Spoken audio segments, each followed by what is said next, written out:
இங்க அண்ணாமலையுமே விஜயாவை கூப்பிட்டு கண்டிக்க ஆரம்பிக்கிறாரு. இங்க பாரு விஜயா, நீ பண்ற விஷயம் எதுவுமே சரி கிடையாது. நீ சம்மந்தம் இல்லாம எதுக்காக ரோகிணி மட்டும் இந்த மாதிரி தண்டிச்சிட்டு இருக்க? அது பெரிய தப்பு. அது மட்டும் இல்லாம அவ தப்பு பண்ணாதான், அதே நேரம் கூட உன் பையனும் சேர்ந்தாலும் தப்பு பண்ணியிருக்கான். ஆனா நீ அவனை எதுவும் பண்ணாம இந்த மாதிரி ரோகிணி மட்டும் ரொம்பவே தண்டிச்சிட்டு இருக்க. அதை விட முக்கியமா நீ அவளை அடிச்சிட்ட. சரி அடிச்சுட்டு ஓகே, அதெல்லாம் விட்டு அந்த பிரச்சனையெல்லாம் முடிச்சிடலாம் அப்படின்னு சொல்லி பாக்குற நேரத்துக்குள்ள நீ மறுபடியும் அவங்க ரெண்டு பேரையும் பிரிச்சு பிரிச்சு வச்சுக்கிட்டு இருக்க. அவங்க ஏற்கனவே புருஷன் பொண்டாட்டியா இருக்காங்க. இப்போ அந்த டைம்ல போயிட்டு நீ போய் பிரிச்சு பிரிச்சு வச்சுட்டு இருந்தேன்னா அவங்களுக்குள்ள வந்து ஒரு பெரிய பிரிவன் உண்டாயிடும். அது மட்டும் இல்லாம இங்க ரோகிணியுமே ரொம்பவே மனம் வெறுத்து போயிட்டானா அப்புறம் மறுபடியும் இங்க மனோஜை விட்டுட்டு மலேசியா போயிட்டானா நீ என்ன பண்ணுவ அப்படின்னு சொல்லி கேட்குறாங்க. உடனே இது கேட்டோன்னு இந்த பக்கம் வந்து விஜயாக்கு தூக்கி வாரி போடுது. நம்ம கொஞ்சம் ஓவரா தான் போயிட்டோமோ அப்படின்னு சொல்லி அவங்களுமே யோசிக்க ஆரம்பிக்கிறாங்க. சரி என்ன பண்றது அப்படின்னு சொல்லி யோசிச்சுட்டு இருக்கப்போ இங்க அண்ணாமலையும் இங்க பாரு விஜயா, எல்லா விஷயமும் போனது போயிட்டு போட்டு இதுக்கு மேலே எந்த ஒரு பிரச்சனையும் இல்லாம இதை சுமூகமா முடிக்கிறதுக்கு தான் நம்ம பார்க்கணும். நீ முதல்ல ரோகிணி கூப்பிட்டு பேசு. இதுக்கு மேல அவங்க ரெண்டு பேரும் பிரிக்கிற வேலையை வந்து யோசிக்காது அப்படின்னு சொல்லிட்டு இங்க விஜயா கிட்ட சொல்றாங்க. அதே நேரம் இதெல்லாம் கேட்டுட்டு இருந்த மீனாவுமே இங்க முத்துக்கிட்ட இனிமேல் உங்க அப்பா வந்து இந்த பஞ்சாயத்துல உள்ள இறங்கிட்டாங்க, அதனால ஈக்குவலா எல்லாம் சரியாயிரும்னு நினைக்கிறேன் அப்படின்னு சொல்லி சொல்றாங்க. உடனே இது கேட்ட முத்துவுமே அப்பா வந்துட்டார்ல, அவர் உண்மையிலுமே திறமசாலி, அவர் உள்ள வந்தாலே போதும், இதுக்கு மேல எல்லா பிரச்சனையும் வந்து சுமூகமா போயிடும் அப்படின்னு சொல்லிட்டு இங்க முத்துவுமே சொல்லிக்கிட்டு இருக்காரு. அதுக்கேற்ற மாதிரி இந்த பக்கம் விஜயாவுமே டைரக்டா இங்க மனோஜ் கூப்பிடுறாங்க. கூப்பிட்டது மட்டும் இல்லாம என்னடா அப்படின்னு சொல்லிட்டு ரொம்பவே கேஷுவலா கேட்க ஆரம்பிக்கிறாங்க. ஒன்னும் இல்லமா அப்படின்னு சொல்லிட்டு அவருமே விஜயோட பேச்சை மீறாமே அங்க விஜயா முன்னாடி நின்று வட்டம் அடிச்சிட்டு இருக்காங்க. இதை பார்த்த உடனே சரி ரோகிணிக்கு கால் பண்ணி வர சொல்லு அப்படின்னு சொல்லி சொல்றாங்க. இது கேட்டோன்னு மனோஜ் ரொம்பவே சந்தோஷப்பட்டுட்டு உடனே ரோகிணிக்கு கால் பண்றாங்க. ஆனா ரோகிணியுமே அந்த போன் எடுக்க மாட்டேன்றாங்க. அவங்க எங்க இருப்பாங்கன்னு பார்த்தா இந்த பக்கம் வித்யாவோட வீட்டில் தான் இருக்காங்க. அப்ப வித்யாவுமே ஏண்டி மனோஜ் தானே பண்றான், கால் எடுக்க வேண்டியதானே அப்படின்னு சொல்லி கேட்கிறப்போ இங்க ரோகிணியுமே ரொம்ப மன வெறுத்து போயிட்டு நான் எதுக்கடி கால் எடுக்கணும், நான் அடி வாங்குறப்போ இவர் எனக்கு சப்போர்ட் பண்ணுவார்னு நினைச்சேன். ஆனா அவங்க அம்மாவோட பேச்சு கேட்டுட்டு அப்படியே வந்து சில மாதிரி நின்றுட்டு இருந்தாரு. நான் எந்த அளவுக்கு எனக்கு சப்போர்ட் பண்ணுவார்னு நினைச்சு இந்த விஷயம் எல்லாம் பண்ணணும், அது எல்லாமே எனக்கு ஏமாற்றம் ஆயிடுச்சு அப்படின்னு சொல்லி அவங்களுமே ரொம்ப ஃபீல் பண்ணிக்கிட்டு இருக்காங்க. அதே நேரத்துல இந்த பக்கம் மனோஜுமே என்னன்னு தெரியலமா ரோகிணி கால் எடுக்க மாட்டேன்றாங்க அப்படின்னு சொல்லிட்டு மறுபடியும் ட்ரை பண்ணிட்டே இருக்காங்க.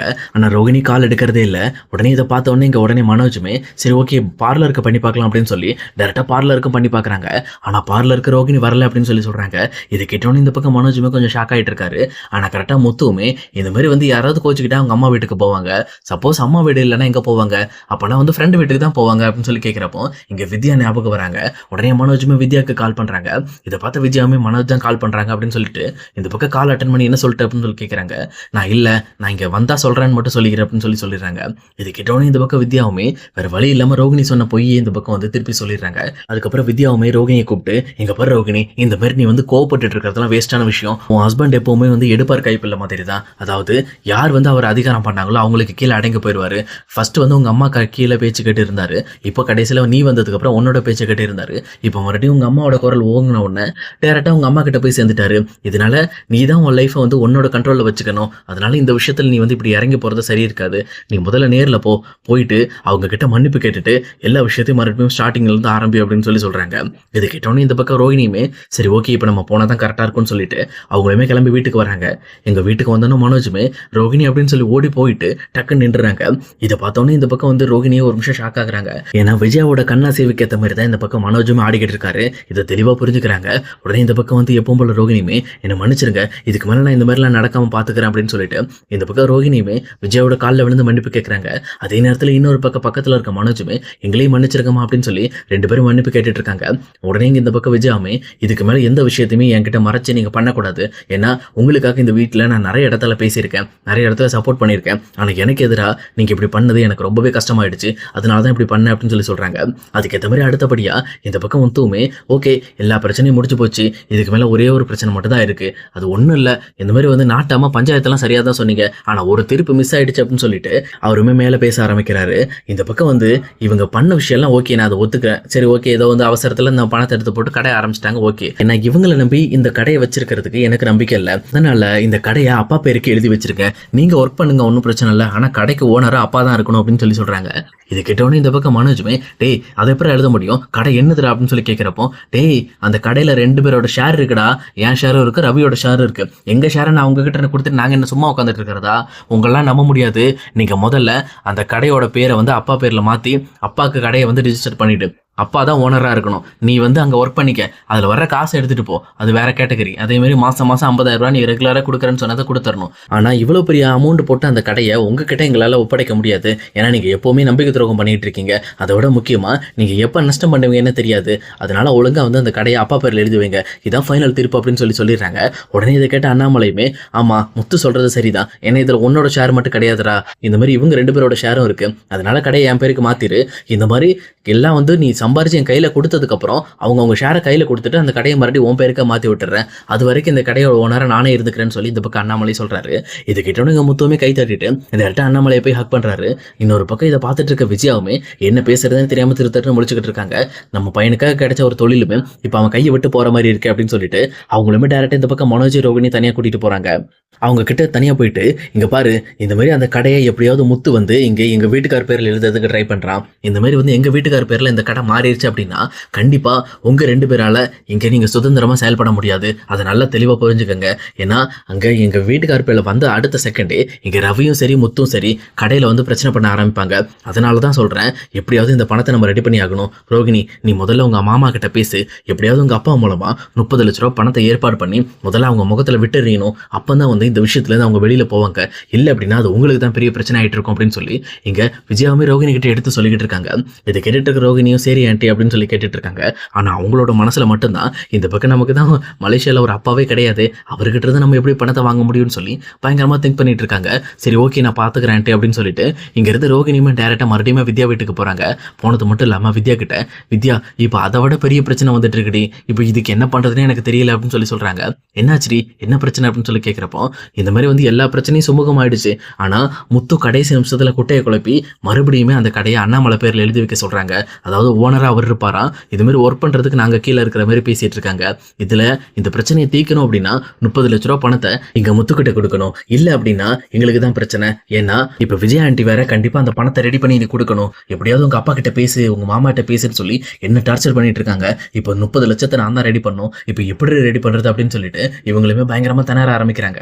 இதை பார்த்துட்டு இருக்கிற வித்யாவுமே, அது எப்படி உன் லைஃப்ல மட்டும் இவ்வளவு பிரச்சனை, கண்ணை மூட கண்ணை திறந்தா எப்படி இருந்தாலும் பிரச்சனை வந்துகிட்டே இருக்கு அப்படின்னு சொல்லிட்டு அவங்களுமே ஷாக் ஆகுறாங்க. எனக்கு என்ன பண்றதுனே தெரியலடி, இப்ப எப்படி 30 லட்சத்தை ரெடி பண்றது, இந்த பணத்தை மட்டும் நான் ரெடி பண்ணல அப்படின்னா என்ன இன்னும் கொஞ்ச நாள் அடிச்சு துரத்திடுவாங்க வீட்டை விட்டு அப்படின்னு சொல்லி சொல்றாங்க.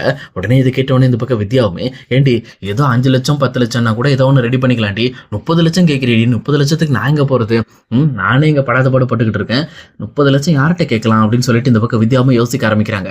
பேசாம நம்ம சிட்டிக்கிட்ட போய் கேட்கலாமே அப்படின்னு சொல்லி சொல்றாங்க.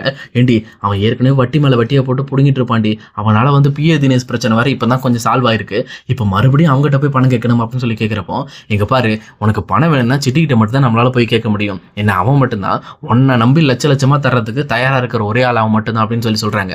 உடனே இதை கேட்டவொடனே ரோகிணியுமே, சரி வேற வழி இல்லை நம்ம போலாம் அப்படின்னு சொல்லிட்டு அவங்களுமே டேரக்டா சிட்டிக்கிட்ட போறாங்க. அங்க சிட்டிக்கிட்ட போயிட்டு, சிட்டி இந்த மாதிரி எனக்கு ஒரு முக்கியமான எமர்ஜென்சிக்காக ஒரு 30 லட்ச ரூபாய் பணம் தேவைப்படுது அப்படின்னு சொல்லி சொல்றாங்க. ஆனா சிட்டியுமே, என்ன மேடம் கேட்டீங்க, 30 லட்சமா, 30 லட்சம் ரூபாய் வட்டி எவ்வளவு வரும் தெரியுங்களா அப்படின்னு சொல்லி கேட்கறாங்க. உடனே இங்க ரோகிணியுமே, எவ்வளவு வட்டியா இருந்தாலும் பரவாயில்ல நான் கட்டுறேன், ஆனா 30 லட்ச ரூபாய் எனக்கு பணம் வேணும் அப்படின்னு சொல்லி சொல்றாங்க. உடனே இதை கேட்ட சிட்டியுமே, கவலையே படாதீங்க, ஆனா 30 லட்ச ரூபாய் என்னால சிங்கிள் பேமெண்டா தர முடியாது, இப்போதைக்கு உங்களுக்கு ஒரு 5 லட்ச ரூபாய் தரேன், திருப்பி 1 வீக் கழிச்சு மறுபடியும் வாங்கிக்கங்க கொஞ்சம் கொஞ்சமா அப்படின்னு சொல்லி சொல்றாங்க. ஆனா இதை கேட்ட ரோகிணியுமே, இல்ல சிட்டி எனக்கு ஒட்டுக்கா வேணும், எனக்கு ஒட்டுக்கா அந்த பணம் தேவைப்படுது அப்படின்னு சொல்லி சொல்றாங்க. என்ன மேடம் அவ்வளவு பெரிய பேமெண்ட்டை ஒட்டுக்கா எப்படி தர முடியும், அது மட்டும் இல்லாம வட்டி எல்லாம் ஜாஸ்தியா இருக்கு, நீங்க 5 லட்ச ரூபாய்க்கு வட்டி கரெக்டா கட்டினீங்கன்னா தான் அதுக்கப்புறம் தான் 30 லட்சத்தை தர முடியும் அப்படின்னு சொல்லி சொல்றாங்க. ஆனா இதை கேட்டோன்னே இந்த பக்கம் ரோகிணியுமே, இல்ல சிட்டி எனக்கு ரொம்ப எமர்ஜென்சி அப்படின்னு சொல்லி சொல்றாங்க. ஓகே மேடம், சரி அப்பனா எனக்கு ஒரு 2 days டைம் கொடுங்க, நான் ரெடி பண்றேன் அப்படின்னு சொல்லிட்டு எங்க ரோகிணி கிளம்புனதுக்கு அப்புறம் அவருமே பிஏ தினேஷுக்கு கால் பண்றாரு. எப்பா தினேஷ், நீ சீக்கிரம் மறுபடியும் என்ன தேடி வர வேண்டிய டைம் வந்துருச்சு, ஏன்னா ரோகிணி மறுபடியுமே என்ன தேடி வந்திருக்காங்க, இதுக்கு மேல நம்மளோட பண வேட்டையை ஆரம்பிச்சிடலாம்னு நினைக்கிறேன், சீக்கிரம் என்கிட்ட வந்து சேரு அப்படின்னு சொல்லி அவருமே பிஏ தினேஷுக்கு கால் பண்ணி கட் பண்றாரு. இன்னொரு பக்கம் சிட்டி பக்கத்துல இருக்க அடியாலுமே, எதுக்கு பிஏ தினேஷ் கூப்பிடுறீங்க அப்படின்னு சொல்லி கேட்கிறப்போ, இங்க பாருடா இந்த ரோகிணி 30 லட்ச ரூபாய் பணம் கேட்டுட்டு இருக்கு, பணம் கொடுக்கறது வட்டி வாங்குறது நம்மளோட வேலை தான், பட் ஆனா 30 லட்சத்தை 60 லட்சமா வாங்கணும்ல, அதுக்கு முக்கியமான ஆளா அந்த பிஏ தினேஷ் தான், அவனை கையில வச்சிருந்தோம் அப்படின்னா நம்ம ஓட்ட பணத்தை 2 மடங்கா எடுக்க முடியும்டா, ஏன்னா அந்த அளவுக்கு அவனுக்கு பவர் இருக்கு, அவன் நினைச்சா ரோகிணியை என்ன வேணாலும் கண்ட்ரோல் பண்ண முடியும் அப்படின்னு சொல்லி சொல்றாங்க. உடனே இதை கேட்டுட்டு சிட்டியுமே, இதுக்கு மேல பாரு நம்ம பிசினஸே டாப் லெவல்ல போகுது, இந்த பொண்ணுக்கு 30 லட்சத்தை கொடுக்குற மாதிரி கொடுத்து பல்கான ஒரு பேமெண்ட்டை ஆட்டை போட போறோம் பாரு அப்படின்னு சொல்லிட்டு அவங்களுமே ஜாலியா பேசிட்டு இருக்காங்க. ஆனா இன்னொரு பக்கம் அங்க உள்ள இருக்கிற ஆட்கள் மூலமா இந்த மாதிரி மறுபடியும் ரோகிணி இங்க சிட்டி கிட்ட 30 லட்சம் ரூபாய் கடன் வாங்க வந்திருக்காங்க அப்படின்ற விஷயம் இங்க சத்யாக்கு தெரிய வருது. இதை கேட்ட சத்யாவுமே பயங்கரமா ஷாக் ஆயிட்டு இந்த பக்கம் டைரக்டா செட்டுக்கு போய் இங்க முத்துவை பார்க்க போறாங்க. அப்போ அங்க முத்துவுமே வந்து ஒரு ட்ரிப்புக்கு போயிருக்கிறதுனால அங்க இருக்கிற செல்வத்துக்கிட்டையும் மாமா வந்தாருன்னா நான் வந்துட்டு போனேன்னு சொல்லுங்க, அவங்க கிட்ட நான் ஒரு முக்கியமான விஷயம் பேசணும் அப்படின்னு சொல்லி சத்யாவுமே இந்த பக்கம் வந்து செட்ல இருக்கிற செல்வத்திட்ட பேசுறாங்க.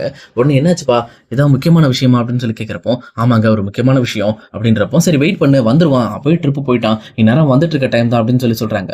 உடனே இந்த பக்கம் சத்யாவுமே செட்லேயே வெயிட் பண்ணிட்டு இருக்காரு. இங்க சத்யா முத்து வந்ததுக்கு அப்புறம் இந்த விஷயத்த முத்துக்கிட்ட சொன்னார்னா இங்க முத்து என்ன ரியாக்ட் பண்ண போறாரு, அதே நேரம் மறுபடியும் இந்த பிரச்சனையை இங்க வீட்டுக்கு கொண்டு போனாங்கன்னா இங்க ரோகிணிக்கு என்ன ஆக போகுது அப்படிங்கிற விஷயத்த இனி வரப்போற எபிசோட்ல நம்ம கண்டிப்பா வெயிட் பண்ணி தான் கைஸ் பார்க்கணும். இந்த வீடியோ உங்களுக்கு பிடிச்சிருக்கும்னு நினைக்கிறேன். பிடிச்சிருந்தா மறக்காம லைக் பண்ணிடுங்க. இதே மாதிரி வீடியோஸ் வேணும் அப்படின்னா நம்ம சேனலை ஞாபகமா சப்ஸ்கிரைப் பண்ணி வச்சுக்கோங்க. ஓகே கைஸ், see you இன்னொரு வேறலான வீடியோல நம்ம மீட் பண்ணலாம்.